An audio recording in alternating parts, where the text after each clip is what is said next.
ఆ ప్యాకేజీని తీసుకోకుండా వదిలేసిన గనుడు జగన్మోహన్ రెడ్డి గారు.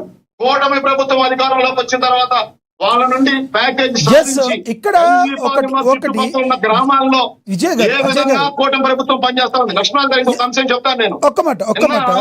లోకేష్ గారు వెళ్ళారు అక్కడికి కుటుంబ సభ్యుల్ని పరామర్శించేదానికి, వాళ్ళతో అండగా నిలబడేదానికి. లక్ష్మీనాథ్ గారు పరిహారం ఇచ్చి దులుపుకోనే అలవాటు జగన్మోహన్ రెడ్డి గారి మాదిరి మా ప్రభుత్వానికి లేదు. నారా లోకేష్ గారు ఏం చెప్తా ఉన్నారు? నేను వచ్చింది పరిహారం ఇచ్చి వెళ్ళిపోవటం కాదు, మా ప్రభుత్వం ఆ విధంగా పనిచేయదు. ఏదైతే చనిపోయిన కుటుంబ సభ్యులకి ధైర్యం నింపేదానికి, వాళ్ళతో మేము అండగా నిలబడతామని ధైర్యం ఇచ్చేదానికి నేను వచ్చాను, వాళ్ళతో మాట్లాడతామన్నాను. మీరేదైనా ఉంటే తర్వాత నాకు మాట్లాడండి, ప్రభుత్వానికి రిప్రజెంటేషన్ ఇవ్వమని చెబుతున్న క్రమంలో ఈ సాక్షి పేపర్ లో రాసుకోవడానికి ఏమీ లేదు. ఎందుకంటే లక్ష్మణ్ గారు దుర్ఘటన వెంటనే అసన ప్రాంతానికి మంత్రులు, రాష్ట్ర మంత్రులు హుటాహుటి వెళ్ళి సహాయ సహకారాలు అందించారు. ఇవి రాయలేరు కాబట్టి వీళ్ళే న్యూసెన్స్ క్రియేట్ చేసి ఆ న్యూసెన్స్ పత్రికలో కథనాలు అల్లుతా ఉన్నారు నారా లోకేష్ గారి మీద. నారా లోకేష్ గారికి మానవత్వం లేదంట. లక్ష్మీనాథ్ గారు ఎంత విచిత్రవాదనో. ఈయన ఒక్కడికే మానవత్వం ఉంది, ఈయన మానవత్వం ఏందో రాష్ట్ర ప్రజలందరూ చూశారు. పునర్నవి కానీ ఒక పాపకు ఆరోగ్యం బాగోకపోతే 6 కోట్ల రూపాయల సాయం చేసింది నారా లోకేష్ గారు. వీళ్ళ వైసీపీ నాయకుడు నా తండ్రికి బాగోలేదు అని ఎక్స్ లో పోస్ట్ పెట్టాడు. జగన్మోహన్ రెడ్డి గారిని, నారా లోకేష్ గారిని, ప్రభుత్వాన్ని ట్యాగ్ చేస్తా. ఆ రోజు నారా లోకేష్ గారు వాళ్ళ కుటుంబానికి ఏ విధంగా సాయం చేశాడు అనేది ఆ వ్యక్తి మళ్ళీ ఎక్స్ లో పోస్ట్ చేయడం జరిగింది. మా పార్టీ కాకపోయినా నారా లోకేష్ గారు మానవత్వంతో ఏ విధంగా సాయం చేశాడని. ఎక్స్ లో ఒక్క పోస్టు పెడితేనే ఆ కుటుంబాలకు అండగా నిలబడుతున్న నారా లోకేష్ గారు, దేశ విదేశాల్లో బాధపడుతున్న కార్మికులకు అండగా నిలబడుతున్న నారా లోకేష్ గారు, ఎన్డీఏ ప్రభుత్వం ఏ విధంగా ఈ రోజు విశాఖ స్టీల్ ప్లాంట్ ని లాభాల్లోకి తీసుకొచ్చాం. ఇంకొకటి చెప్పండి అజయ్ గారు, అజయ్ గారు ప్రమాదాలనేవి ఎప్పుడు జరుగుతూ ఉంటాయి అనుకోకుండా ప్రమాదాలు. ఒక్క మాట చెప్పండి లక్ష్మణ్ ఒక్క మాట. ఎల్జీ పాలిమర్స్ బాధితుల కుటుంబాల దగ్గరికి వెళ్దాం. ఏం సహాయం చేశాడో, ఆ రోజు పగలు తీసాడో. ఈ రోజు మీడియా ముందుకు వచ్చి నోటికి వచ్చిందల్లా మాట్లాడటం కాదు లక్ష్మీనాథ్ గారు. ఈ రోజు కూటమి ప్రభుత్వం ఏ విధంగా అండగా ఉంది, ఏ విధంగా విశాఖ స్టీల్ ప్లాంట్ ని కాపాడింది, గతంలో గానీ ఇప్పుడు గానీ నారా చంద్రబాబు నాయుడు గారి విజయంతో ఈ రోజు ఏ విధంగా విశాఖ స్టీల్ ప్లాంట్ లాభాల్లోకి వచ్చింది. ఈయన ఉద్యోగస్తుల్ని పీకేశామని చెప్తా ఉన్నాడు, అది పచ్చి అబద్ధం. అక్కడి నుంచి తీసుకొచ్చిన నిధుల్ని దారి మళ్లించామని చెప్తా ఉన్నాడు, అది పచ్చి అబద్ధం. అక్కడున్న ఆ ప్లాంట్ మీద ఉన్న అప్పులు తీర్చేదానికి, అదే విధంగా విశాఖ స్టీల్ ప్లాంట్ దాన్ని అప్గ్రేడ్ చేయడానికి ఆ నిధులు వినియోగించారు. ఈ 11,400 కోట్లు కాదు లక్ష్మీనాథ్ గారు. ఒక నిమిషం లక్ష్మీనాథ్, నేను కంక్లూడ్ చేస్తాను. రాబోయే రోజుల్లో ఇంకొక 8,000 కోట్ల రూపాయలకు ప్రతిపాదన రెడీ చేసి కేంద్ర ప్రభుత్వాన్ని సహాయం తీసుకొని విశాఖ ఉక్కు ప్లాంట్ ని కాపాడేదానికి కూటమి ప్రభుత్వం, నారా చంద్రబాబు నాయుడు గారు, అదే విధంగా పవన్ కళ్యాణ్ గారు. నిన్న పవన్ కళ్యాణ్ గారు రాజకీయం చేసిన అవసరం ఏముంది లక్ష్మీనాథ్ గారు, నాకు అర్థం కాలేదు. అక్కడికి వెళ్లారు, బాధితులను పరామర్శించారు. అక్కడున్న కార్మిక సంఘ నాయకులు కొంతమంది, అందరూ కాదు లక్ష్మీనాథ్ గారు, కొంతమంది వాళ్ళ స్వార్థ ప్రయోజనాల కోసం ఏ విధంగా గతంలో జగన్మోహన్ రెడ్డి ముఖ్యమంత్రిగా ఉన్నప్పుడు ఈయన కనీసం విశాఖ స్టీల్ ప్లాంట్ సందర్శించకుండా ఆ సంఘ నాయకుల్ని పిలిపించుకొని మాట్లాడినప్పుడు ఎవరు ఆ రోజు మాట్లాడలేదు.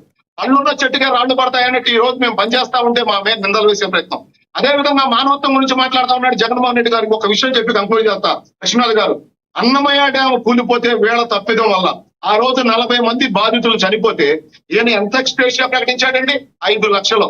ఆ రోజు నారా భువనేశ్వర్ గారు వాళ్ళ కుటుంబ సభ్యులను పరామర్శించి మేము ప్రతిపక్షంలో ఉన్నా సరే ₹1,00,000 డబ్బులను ఇవ్వడం జరిగింది. అదే విధంగా ఇళ్లు కొట్టుకుపోయిన వాళ్ళకి ఎన్టీఆర్ ట్రస్ట్ తరఫు ఇల్లు కట్టడం జరిగింది. అదే విధంగా లక్ష్మీనాథ్ గారు బోటు కూలిపోయి 44 మంది చనిపోతే ఈయన కనీసం వాళ్ళని పరామర్శించాడండి వెళ్ళి. అజయ్ గారు నారా లోకేష్ గారు చేశారు, మీ ప్రభుత్వం చేస్తున్నారు, మీరు చెప్తున్నారు తప్పులేదు. ప్రజలు చీకొడతా ఉన్నారు లక్ష్మీనాథ్ గారు, చీకొడతా ఉన్నారు. అజయ్ గారు ఒక మాట చేసేది నాటకాలు, విష ప్రచారం. SMS 2లో జరిగింది ఈ సంఘటన అంటున్నారు. అదే SMS 1లో మళ్ళీ ఈ రోజు ఏదో జరిగింది ఒక అపశృతి అంటున్నారు. ఇలాంటివి జరగకుండా చూసుకోవాల్సిన బాధ్యత ఆ యాజమాన్యంకి సంబంధించి తీసుకోవాల్సిన జాగ్రత్తల మీద ప్రభుత్వం మీద లేదంటారా? రాష్ట్ర ప్రభుత్వం జరిగిన తర్వాత ఇలా చేయటం కంటే కూడా కంపల్సరీ నిన్న జరిగిన తర్వాత మళ్ళీ వాళ్ళు ఎందుకు జరిగిందంటారు? లక్ష్మీనాథ్ గారు ఖచ్చితంగా ప్రభుత్వానికి బాధ్యత ఉంటుంది. ప్రమాదాలు జరగకుండా నివారించే బాధ్యత తీసుకోవాల్సిన ప్రభుత్వమే. ఖచ్చితంగా ప్రమాదం జరిగింది. ప్రమాదం జరిగిన తర్వాత ప్రభుత్వం ఏ విధంగా స్పందించింది, రాబోయే ఉండేదానికి ఒక కమిటీ నియమించడం జరిగింది. ఆ కమిటీ రాబోతా ఉంది. రాబోయే రోజుల్లో ఏ విధంగా విశాఖ స్టీల్ ప్లాంట్ ని కాపాడటంతో పాటు అక్కడ ఉన్న కార్మికులకి అండగా నిలబట్టి అదే విధంగా వాళ్ళు ప్రాణాలు కోల్పోకుండా ఉండేదానికి ఎటువంటి నివారణ చర్యలు తీసుకోవాలనేది ఈ రోజు ప్రభుత్వం ఆలోచన చేస్తా ఉంది. ఖచ్చితంగా ఆ దిశగానే ఈ ప్రభుత్వం పనిచేస్తుంది. లక్ష్మీనాథ్ గారు, yes sir. Raj Kasireddy arrest ఎలా చూస్తారు? రాజ్ కసిరెడ్డి అరెస్ట్ ఎలా చూస్తారు? ఇప్పుడు ఆయన మీద అనేక ఆరోపణలు ఉన్నాయి, వాస్తవాలు ఉన్నాయి అంటారా? లక్ష్మీనాథ్ గారు, మేము గతంలో చెప్పాం, ఖచ్చితంగా ఎవరైతే ప్రజల జీవితాలతో ఆటలాడుకొని ప్రజల రక్త మాంసాలు పిండి కల్తీ మద్యంతో రాష్ట్రంలో ఉన్న నచ్చిన మద్యం ప్రియులకి నచ్చిన బ్రాండ్లన్నీ లేపేసి వీళ్ళకి నచ్చిన బ్రాండ్లు తీసుకొచ్చి డిస్టిలరీని వీళ్ళు లాగేసుకొని వీళ్ళు ఆ డిస్టిలరీని వీళ్ళ కబంధ హస్తాల్లో పెట్టుకొని ఏ విధంగా కల్తీ మద్యం ఏమి లేపారించి ఆ రోజు డిజిటల్ ట్రాన్సాక్షన్ లేకుండా వేల కోట్ల రూపాయలు దోపిడీ చేశారో ఖచ్చితంగా వాళ్ళ మీద ఈడీ అరెస్ట్ చేయడం సరైన చర్యనే. ఖచ్చితంగా రాబోయే రోజుల్లో వీళ్ళ నాయకుడు కూడా జైలుకు పోతా ఉన్నాడు.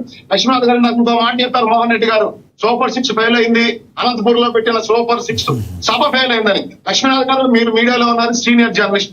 అనంతపురంలో సూపర్ 6 సక్సెస్ సభ ఏ విధంగా ఘన విజయం సాధించింది? లక్షల సంఖ్యలో ప్రజలు ఏ విధంగా వచ్చారు? ఈ రోజు రాష్ట్రంలో సభలు సక్సెస్ అవటం కాదు సార్, ఇచ్చిన హామీలన్నీ కూడా నెరవేరితే అది కదా సక్సెస్ అంటే. ఇంకా మీరు ఇచ్చిన హామీలు నెరవేరాల్సినవి ఉన్నాయి కదా, మనం చెప్పుకుంటే కాదుగా, ప్రజల్లో నుంచి రావాలి ఆ సక్సెస్ అనే మాట. వాస్తవం కాదంటారా? మీరు ఇచ్చిన హామీల్లో ఇంకా కొన్ని అలాగే ఉన్నాయి కదా, అవి ఎప్పుడు నెరవేరుస్తారు? లక్ష్మీనాథ్ గారు, ఖచ్చితంగా మీరు చెప్పినట్టు ఏదైతే మేము సూపర్ 6 హామీ ఇచ్చామో వాటిలో ఇంకా 1-2 అమలు చేయాల్సిన పథకాలు ఉన్నాయి. ఖచ్చితంగా రాబోయే రోజుల్లో ఆ పథకాలను కూడా తీసుకువెళ్తాం, ప్రజలకు అందజేస్తాం. మేము ఇవాళ ఏ విధంగా పరిపాలన చేస్తా ఉన్నాం, రాష్ట్రానికి పెట్టుబడులు ఏ విధంగా వస్తా ఉన్నాయి, అవి చూసి ఓరవలేని వీళ్ళకు భయపడాల్సిన అవసరం ఏముంది? వీళ్ళు పోరాటం చేస్తా ఉన్నారా? ఎక్కడ లక్ష్మీనాథ్ గారు, వీళ్ళు పోరాటం చేయాల్సిన అవసరం ఏముంది? రాష్ట్రంలో పెట్టుబడులు వస్తా ఉన్నాయి, సంక్షేమ కార్యక్రమాలు అందుతా ఉన్నాయి, 1వ తారీఖున ఉద్యోగస్తులకు జీతాలు అందుతా ఉన్నాయి. ఈ రోజులో గుంతలు ఉన్న రోజులు ఎక్కడ కనపడటం లేదు. వీళ్ళు దేనికి పోరాటం చేస్తా ఉన్నారు? వీళ్ళు మునిగి కాపాడుకునేదానికి విష ప్రచారాలు చేస్తూ వీళ్ళు ఆడుతున్న వికృత చర్చలు తప్ప ఈ రాష్ట్రంలో మరేదైనా ఉందా? ఈ రాష్ట్రానికి పెట్టుబడి వస్తే రానివ్వరు, దాని మీద కేసులు వేస్తారు. లక్ష్మీనాథ్ గారు, డిఎస్పీ మీద 150 కేసులు వేశారు. టైం చూసుకుంటారా? టైం మేము చూసుకుంటే ఇస్తాం. మీకు 15 నిమిషాలు, ఆయనకి 15 నిమిషాలు, దానిలో 2 నిమిషాలు ఆయనకి బయట, 2 నిమిషాలు మీకు బయట. మీరు భలే గుర్తు చేస్తారు. టాపిక్లో ఆయన మాట్లాడుతున్నారు, ఆయన మాట్లాడేది జనాల్లోకి వెళ్ళకూడదని కోరుకుంటున్నారా మోహన్ రెడ్డి గారు? టైం మాకు తెలియదా? మీకు 17 నిమిషాలు పైన ఇచ్చా, నేను మీకు 17 నిమిషాలు టైం పైన ఇచ్చా. మేము ఇవ్వాల్సిన టైం కూడా మీరే చెప్తే ఎట్లా? మోహన్ రెడ్డి గారు, మేము అందరికీ సమానంగానే ఇస్తాం. మీకు 17 నిమిషాలు పైన టైం ఇచ్చాను, దానిలో 2 నిమిషాలు బయట ప్లే అయింది. ఎస్, ఎవరికి ఏం చేయాలో మాకు తెలుసు మోహన్ రెడ్డి గారు. మీరు దయచేసి ఆయన మాట్లాడే మాటలు జనాల్లోకి వెళ్ళకూడదని కోరుకుంటున్నారా? టైం వేస్ట్ మీరే చేస్తున్నారు.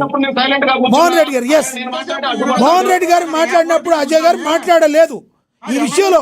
20 నిమిషాలు ఊరకనే కూర్చోండా కదా? ఏమీ లేదు, మీరు అట్లా ఏం లేదు. మీకు 2 నిమిషాలు 3 నిమిషాలు బయట అక్కడ ప్లే అయింది, తర్వాత ప్లే అయింది. ఇప్పుడు టైం అదే సమయం అయింది.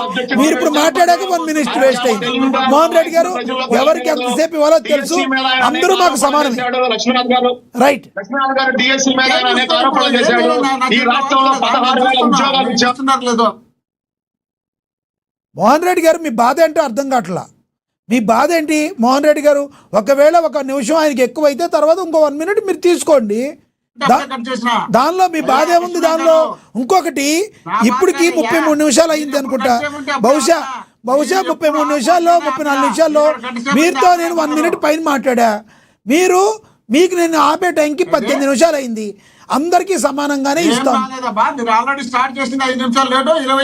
అదే సార్, అదే చెప్తున్నా నేను. మీరు కావాలి అంటే మీరు తర్వాత మాట్లాడండి. ఎదటి వాళ్ళు మాట్లాడేదాన్ని ప్రజల్లోకి వెళ్ళకూడదని మీరు కోరుకుంటున్నారా? మీకు కావాలంటే తీసుకోండి టైము. 5 మినిట్స్ ఎక్స్టెన్షన్ చేద్దాం, 5 మినిట్స్ ఎక్స్టెన్షన్ చేద్దాం, తప్పేం లేదు. మాట్లాడే టైంలో మీరు మధ్యలో డిస్టర్బ్ చేయకూడదు కదా. ఆయన మాట్లాడుతున్నప్పుడు ఆయన అడ్డుకున్నారా? మీరు మాట్లాడుతున్నప్పుడు ఆయన అడ్డుకున్నారా చెప్పండి. వెయిట్ చేయండి మోహన్ రెడ్డి గారు, ఇంకో ఇద్దరికి ఇవ్వాలి, మాట్లాడదాం. మీరు అనవసరంగా ఎక్స్టెన్షన్ చేసి 2 మినిట్స్ వేస్ట్ చేశారు. మీరు అయిపోయింది, ఇస్తాను నేను మీకు. చేయాలని ఉద్దేశం కానీ డిస్టర్బ్ చేయాలనే ఆలోచన కానీ నాకు కించెత్తు